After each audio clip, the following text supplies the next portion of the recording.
स्वातंत्र्य दिनाच्या पार्श्वभूमीवरती केंद्र शासनाच्या हर घर तिरंगा उपक्रमांतर्गत ठाणे महानगरपालिका क्षेत्रातील महानगरपालिका शाळांमध्ये 9 ते 15 ऑगस्ट 2026 या कालावधीत विविध देशभक्तीपर उपक्रमांचं आयोजन करण्यात आलं होतं। याच उपक्रमाचा एक भाग म्हणून ठाणे महानगरपालिकेच्या बल्लाळ सभागृहात महानगरपालिका शाळांमधील विद्यार्थ्यांचा विशेष देशभक्तीपर सांस्कृतिक कार्यक्रम उत्साहात पार पडला। विद्यार्थ्यांनी आपल्या कलागुणांच्या माध्यमातून देशभक्ती, राष्ट्रप्रेम आणि तिरंग्याविषयीचा अभिमान व्यक्त केलाय। राष्ट्रप्रेम आणि तिरंग्याविषयीचा अभिमान व्यक्त करण्यात आलाय। विद्यार्थ्यांच्या उत्स्फूर्त सादरीकरणामुळे सभागृहात देशभक्तिमय वातावरण निर्माण झालं होतं।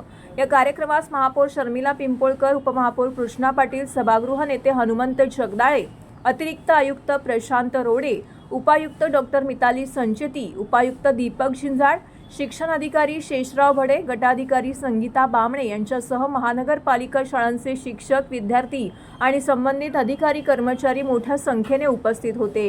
विद्यार्थ्यांमध्ये राष्ट्रध्वजाबद्दल अभिमान, देशप्रेम आणि राष्ट्रीय एकात्मतेची भावना वृद्धिंगत व्हावी या उद्देशाने तिरंगा राखी अभियान, सीमेवरील जवानांना पत्र, सायकल तिरंगा रॅली यांसह विविध उपक्रम राबवण्यात आले।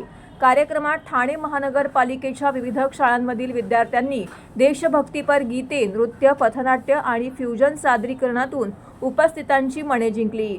शाळा क्रमांक 112 मधील विद्यार्थ्यांनी माँ से हे माटी, माँ से हे तिरंगा या विषयावरती आधारित सादरीकरण केलं। शाळा क्रमांक 29 मधील विद्यार्थ्यांनी बढ़ते चलो या गीतावरती देशभक्तीपर सादरीकरण केलंय। शाळा क्रमांक 6 मधील विद्यार्थ्यांनी तिरंगा या गाण्यावरती नृत्याचे सादरीकरण करून वातावरणात उत्साह निर्माण केला। शाळा क्रमांक 126 मधील विद्यार्थ्यांनी हर घर तिरंगा या संकल्पनेवरती आधारित प्रभावी पथनाट्य सादर केले।